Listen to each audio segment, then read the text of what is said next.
తెలంగాణలో construction university ఏర్పాటుకు ప్రభుత్వం కృషి చేస్తుందని మంత్రి కోమటిరెడ్డి వెంకటరెడ్డి తెలిపారు. మాధాపూర్లో జరిగిన నేషనల్ అకాడమీ ఆఫ్ కన్స్ట్రక్షన్ పాలక మండలి సమావేశానికి ఆయన ముఖ్య అతిథిగా హాజరై రాష్ట్రంలో కన్స్ట్రక్షన్ యూనివర్సిటీ ఏర్పాటుకై సీఎం రేవంత్ రెడ్డితో చర్చించి నిర్ణయం తీసుకుంటామని తెలిపారు.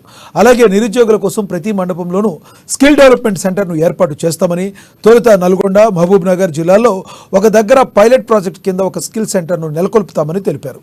అనంతరం వాటిని మిగతా జిల్లాలకు కూడా విస్తరింపజేస్తామని తెలియజేశారు.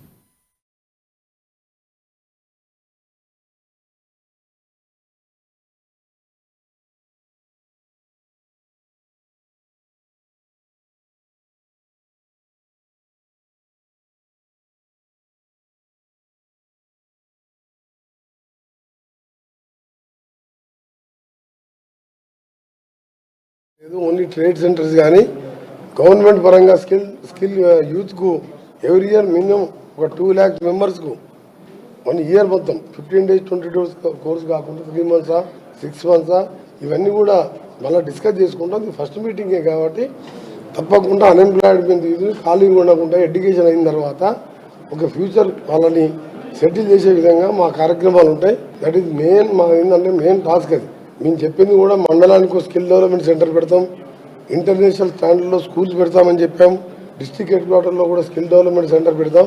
ఆ విధంగా మొదటగా మహబూబ్నగర్ జిల్లాలో కానీ నల్గొండ జిల్లాలో కూడా ఫస్ట్ ట్రయల్గా వచ్చే నెల దాని స్కిల్ డెవలప్మెంట్ సెంటర్ని కూడా కన్స్ట్రక్షన్ స్టార్ట్ చేసి ఇన్ఫ్రాస్ట్రక్చర్ క్రియేట్ చేసుకుంటూ ఆ తర్వాత హోల్ డిస్ట్రిక్ట్ హెడ్ క్వార్టర్ చేసుకుంటూ ఫ్యూచర్లో అంతటా